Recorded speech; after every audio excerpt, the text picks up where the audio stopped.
2000 note का जो chip था ना, वो मोदी जी और अमित शाह या बीजेपी के तमाम लोग अपने मोबाइल में डाल के उसको में गाना सुनेंगे। जी जी।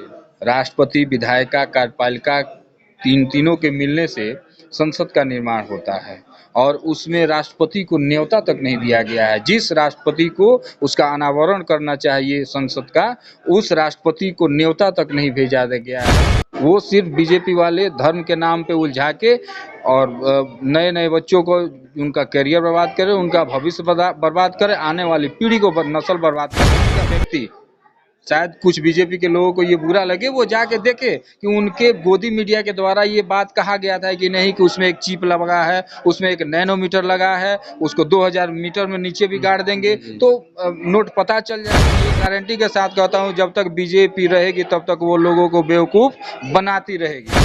अभी तक बिहार देख रहे हैं, बता दें कि पिछले दिन केंद्र सरकार द्वारा एक मैसेज आ रहा है कि 2000 की जितनी भी सारी नोटें हैं सरकार उसको बंद कर रही है। और इसी इसी बारे में चर्चा करने के लिए हमारे साथ आरजेडी के पूर्व छात्र के जिला अध्यक्ष रह चुके दिवाकर यादव जी हैं। इनसे हम बात करेंगे कि इस फैसले को किस तरह से देखते हैं। एक तरफ जहां नोटबंदी में तमाम लोग लाइन में लगकर हजारों लोगों की जान गई अपने नोट को वापस करने में, और दूसरी तो कुछ ही सालों बाद पुनः उसको बंद कर दिया जा रहा है। हम बात करेंगे इनका इनका जो प्रतिक्रिया है, इनसे हम बात करेंगे और जानेंगे। सबसे पहले भैया स्वागत है हमारे चैनल। धन्यवाद आपको। तो पिछले दिन आपने भी नोटिस किया होगा कि 2000 के जो नोट है वो बंद कर दिया गया है केंद्र सरकार द्वारा। क्या कुछ कहिएगा इसके बारे में? यह सिर्फ मैंने ही नोटिस नहीं किया, पूरे देशवासियों ने नोटिस किया है और मोदी जी की बेवकूफ़ी पे पूरे विश्व ने नोटिस किया है कि किस तरीके का बेवकूफ़ाना हरकत जिसको कहा जाएगा, जिसको समझ ये नहीं है कि आपने 2 साल पहले कालाबंदी और आतंकवाद के नाम पे जिस 500 और 1000 को नोट के बंद करके आपने 2000 के नोट का प्रचलन लाया था, और फिर आपने 2 साल उसी को सौगात देते हुए कि भाई आतंकवाद खत्म नहीं हो रहा है, और आप 2000 नोट बंद कर दिए। आप मोदी जी ये जवाब देंगे या बीजेपी का कोई ऐसा व्यक्ति ये जवाब देगा कि नोट 2000 नोट को छापने में जितना पैसा खर्च हुआ, वो पैसा कहाँ से आएगा? तो सुशील मोदी का तो एक ट्वीट आया था कि नोटबंदी नहीं है, नोट बदली है। अभी कुछ दिन पहले वो आकर बोले थे कि नोटबंदी नहीं है, नोट को बदला जा रहा है, मशीनें कम है, क्योंकि 2000 की जो नोटें हैं वो छोटे में आता है और मशीन है बड़ा बड़ा है। उनका ये बयान आया था कि भाई साहब, नोट बदली और नोटबंदी, उनसे कोई पूछे कि भाई साहब 2000 जो नोट आपने छापा, उसको जो आप बंद कर रहे हैं, उसका खर्चा कहाँ से आया? खर्चा कहाँ से आएगा? और वो जो पैसा आपने बर्बाद किया, वो पैसा कौन देगा? जिस जनमानस को लेके आपने इतना महंगाई चरम सीमा पे पहुंचा दिया, और फिर आप नया नोट छापने जा रहे हैं, या जो नया नोट प्रचलन में लेके आएंगे, उसको छापने का जो खर्चा आएगा वो कौन देगा? है कोई जवाब उनके पास? नहीं है। वो सिर्फ बीजेपी वाले धर्म के नाम पे उलझा के और नए नए बच्चों को उनका करियर बर्बाद करे, उनका भविष्य बर्बाद करे, आने वाली पीढ़ी को नस्ल बर्बाद कर रहे हैं। और मैं ये अनुरोध करूंगा आने वाले अपने बच्चों से, आने वाले अपने भाई बंधुओं से, अपने अभिभावकों से कि धर्म के नाम पे आप लोग अपने बच्चों का भविष्य मत बर्बाद कर ले। आने वाली पीढ़ी आपको कभी माफ़ नहीं करेगी। आप उनसे ये बात पूछिए जाके। तो यही जब 2000 जब नोटबंदी लागू किया गया था, तो ये जो गोदी मीडिया जिसको तमाम लोग आजकल बोल रहे हैं कि गोदी मीडिया, जिसमें आज तक की एक श्वेता सिंह है, इन्होंने बताया था कि 2000 के नोट में एक ऐसा चिप है जो सिर्फ श्वेता सिंह ही नहीं, जितने भी गोदी मीडिया है या जितने भी बीजेपी के पक्षधर वाले मीडिया लोग हैं, ये मैं सिर्फ नहीं बोल रहा हूँ, आप कोई भी बीजेपी का व्यक्ति, शायद कुछ बीजेपी के लोगों को ये बुरा लगे, वो जाके देखे कि उनके गोदी मीडिया के द्वारा ये बात कहा गया था कि नहीं, कि उसमें एक चिप लगा है, उसमें एक नैनोमीटर लगा है, उसको 2000 मीटर में नीचे भी गाड़ देंगे तो नोट पता चल जाएगा। क्या हुआ भैया? क्यों इतना बेवकूफ़ बनाया आप लोगों ने? फिर आप आज भी बेवकूफ़ को, पहले भी बेवकूफ़ बनाए थे, आज भी बेवकूफ़ बना रहे हैं। और मैं ये गारंटी के साथ कहता हूँ, जब तक बीजेपी रहेगी तब तक वो लोगों को बेवकूफ़ बनाती रहेगी। अच्छा, तो आखिरकार भैया वो चिप का होगा क्या जो सरकार इतनी बड़ी हवा बनाए? क्योंकि कहा यह भी जाता है कि जो सरकारें कहती है वही गोदी मीडिया बताती है। 2000 नोट का जो चिप था ना, वो मोदी जी और अमित शाह या बीजेपी के तमाम लोग अपने मोबाइल में डाल के उसको में गाना सुनेंगे। आपके पास 2000 का नोट वगैरह नहीं? भैया माफ़ कीजिए, हम लोग इतने धनी मनी व्यक्ति नहीं है कि 2000 का नोट होगा, हम लोग के पास नहीं है नोट। ऐसे फैसला जब भी आता है नोटबंदी से लेकर तो तमाम लोगों को बहुत सारी परेशानियों का सामना भाई करना पड़ता साहब, है। जब आप एक बेवकूफ को तानाशाह को राजा बना देंगे ना, यही परिणाम भुगतना पड़ेगा।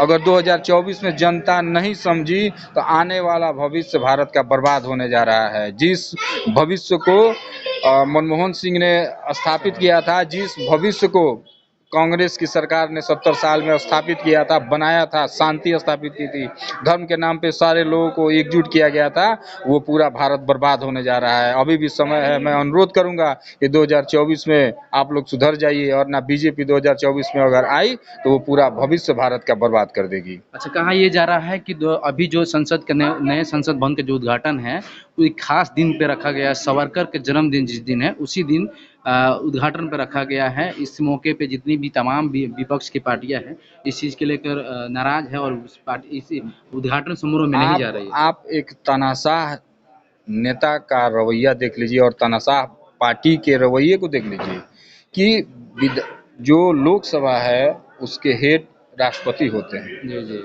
राष्ट्रपति, विधायिका, कार्यपालिका, तीनों के मिलने से संसद का निर्माण होता है, और उसमें राष्ट्रपति को न्योता तक नहीं दिया गया है। जिस राष्ट्रपति को उसका अनावरण करना चाहिए संसद का, उस राष्ट्रपति को न्योता तक नहीं भेजा गया है, और एक मतलब बेवकूफ व्यक्ति के रवैये से पूरा भारत नहीं पूरा विश्व शर्मसार होने जा रहा है। कहीं न कहीं पूरी जो कहा जाए कि पूरे बीजेपी के मोदी के मुट्ठी में पूरी सरकार चल रही है जिधर वो बीजेपी, देखिए अब बीजेपी तो सरकार में है ही, और मान लीजिए आप सरकार में है तो आप जो निर्णय लेना चाहे ले सकते हैं, लेकिन आने वाला भविष्य आपको कभी माफ़ नहीं करेगा। आने वाली पीढ़ियां आपको कभी माफ़ नहीं करेगी। आने वाली पीढ़ियों को जो आप रास्ता दे के जा रहे हैं वो कभी आपको माफ़ करने नहीं जा रही है, और आप आने वाले भविष्य बर्बाद करके जा रहे हैं और उनको आने वाली पीढ़ियों को गुमराह करके जा रहे हैं। जिस संसद को, जिस संविधान को इतने बुद्धिजीवियों ने बनाया था, उस संविधान को आप जीते जी जलाने का काम कर रहे हैं, और उस संविधान को दरकिनार करके बीजेपी का जो सावरकर का जो संविधान है उसके तहत आप काम करने का काम कर रहे हैं। आप एक दलित कार्ड खेलते हैं, एक राष्ट्रपति को उन्होंने ये बात रखा था कि हमने दलित को राष्ट्रपति बनाया। एक दलित को आप राष्ट्रपति बनाया आपने। आपने वोट लेने के लिए एक दलित कार्ड खेला। आप उस चीज का जवाब देंगे कि आपने एक दलित को, एक भारत का सबसे प्रथम नागरिक जो राष्ट्रपति होता है, उस व्यक्ति को आप कितना शर्मसार महसूस करवा रहे हैं।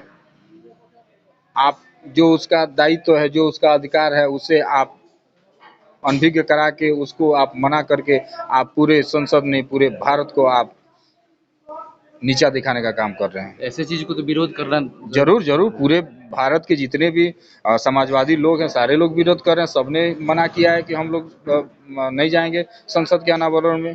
जितनी भी पार्टियां हैं, कहीं ना कहीं देखा जाए तो जो पार्टी है मोदी कहीं ना कहीं अपना एक साम्राज्य खड़ा करना चाहते हैं कि मैं ही शायद भूल रहे हैं वो शायद भूल रहे हैं कि यह लोकतंत्र है। जिस व्यक्ति ने, जिन लोगों ने आपको बिठाया है, निसंदेह 2024 में उतारने का काम करेंगे। कहीं ना कहीं कर्नाटक में जरूर आप देख लीजिए, आप लिस्ट उठा के देख लीजिए, जो हवा थी वो हवा उनकी कहाँ चली गई। जिस किसी भी राज्य में जो इधर चुनाव हुआ है आप उसका अवलोकन करके देख लीजिए, कहाँ बीजेपी है, कहीं बीजेपी नहीं है। क्या लगता है 24-25 में सुपड़ा साफ होने वाला है? एकदम निसंदेह। आपको लोगों ने रुझान देना चालू कर दिया है। किसी भी राज्य में आप जाइए, में प्रधानमंत्री का चेहरा, विपक्ष में प्रधानमंत्री का चेहरा अभी तो मान लीजिए हम लोगों की ओर से तो नीतीश कुमार ही हैं। देखा जा रहा है लगातार सोशल मीडिया में कि नीतीश कुमार जी लगातार सारे अथी में जाकर सारे मंत्रियों से मिल रहे हैं जहाँ पे सत्ता है, जहाँ पे बिना बीजेपी की सरकार है वहाँ पे जाकर मिल रहे हैं और तमाम लोगों से उनको सपोर्ट भी मिल रहा है। पूरे भारत में जितने भी बीजेपी के अगेंस्ट में, उनकी विचारधारा के अगेंस्ट में लोग हैं जो समाजवादी विचारधारा को मानते हैं, सारे लोग नीतीश कुमार के साथ है। और निसंदेह आप विश्वास करिए 2024 में बहुत बड़ा बदलाव भारत में आपको देखने को मिलेगा। चलिए सर, बहुत बातचीत करने के लिए धन्यवाद। हमारे साथ आरजेडी के जिला अध्यक्ष, पूर्व जिला अध्यक्ष, छात्र के पूर्व जिला अध्यक्ष दिवाकर यादव थे जिनसे बात हुई। फिलहाल पब्लिक तक बिहार देख रहे थे। मेरा नाम अजय है। धन्यवाद।